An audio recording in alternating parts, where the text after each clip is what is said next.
Ang sabi ng NBI agents, inutusan daw sila personally and directly ni BBM. Arrest Bato at all costs, kahit sino pa ang mamatay, kahit sino pa ang madali, basta pasukuin si Bato. Ngayon din. A few moments later. Ako'y nais magbigay ng isang statement tungkol sa mga pangyayari sa Senado ngayong gabing ito. Mga 2 oras kalahati ko na minomonitor ang sitwasyon. At nung una kong nabalitaan na nagputukan, ay ang una kong tinawagan ay si Sec. John Vic Remulla ng DILG. At tinanong ko, magpa-report ka sa mga pulis na nandun na kung may nangyari, kung meron silang ginawa.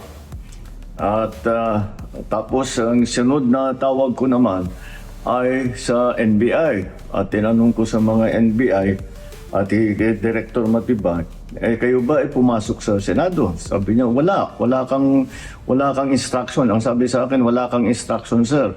Kaya ba't namin gagawin yun? Kaya masasabi ko sa ating mga kababayan, yung nakikita po ninyo na naka-uniforme sa loob, sa mga sa news, ang mga naka-uniforme doon, 2 klase. Yung PNP, police, na naka-duty sa Senado. Naandun sila para bantayan ng Senado, para mag-crowd control, para mag-secure ang Senado. Yung isa pang may hawak na naka-uniforme ay yung Marines, may Marine Detachment na nandun talaga sa Senado, tiga dun sila. Ang trabaho din nila is secure ang Senado at magbigay ng yung nakikita ninyong honor guard. Yan lang ang sundalo o pulis na nasa loob, tiga doon ang nandun. Yung isa pang nakita ninyong grupo na kasibilyan at may hawak na mga mahaba, mga usayon, yun naman sa Sergeant at Arms ng Senado. So lahat ng nakikita ninyong naka-uniforme o naka-armado ay nandun, ay tiga doon. Nandun sila talaga, doon sila nagjo-duty. At isa pa ay nais kong maibida sa inyong lahat, wala pong instruction kahit na kanino na hulihin si Senator Bato. At ang nangyari, ang NBI, sinabihan ko nung lumabas yung resolution ng Supreme Court, mga alas 4 yung kaninang hapon, ay sinabi ko, umalis na kayo dyan. Nag-comply naman sila. Kaya nung kausap ko si Director Matibag, sabi niya walang NBI doon, nandito lahat kami sa opisina.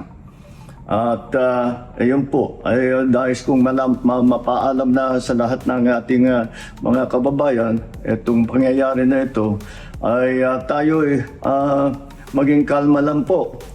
Nakausap ko na si Senate President Alan Cayetano at nag-agree kami. We agree that the thing to do now is to tell our people all to calm down. And we will get to the bottom of this. Alamin natin kung sino ang gumawa nitong gulo na ito. Ito ba ay talagang nagka-inkwentro lang? O ito ba ay may kasama sa mga distab? O nagsusimula ng gulo? Kailangan po natin malaman yan. Kaya mag-iimbestiga sabay ang Senado at saka ang PNP tungkol dito. Masasabi ko lang at para hindi po mag-alala ang taong bayan, hindi po gobyerno ang gumawa nito.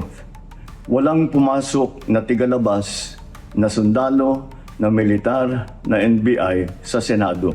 Hindi po natin alam kung sino yun na sumubok na pumasok at saka dahil doon ay nagkaputukan. Aalamin po natin.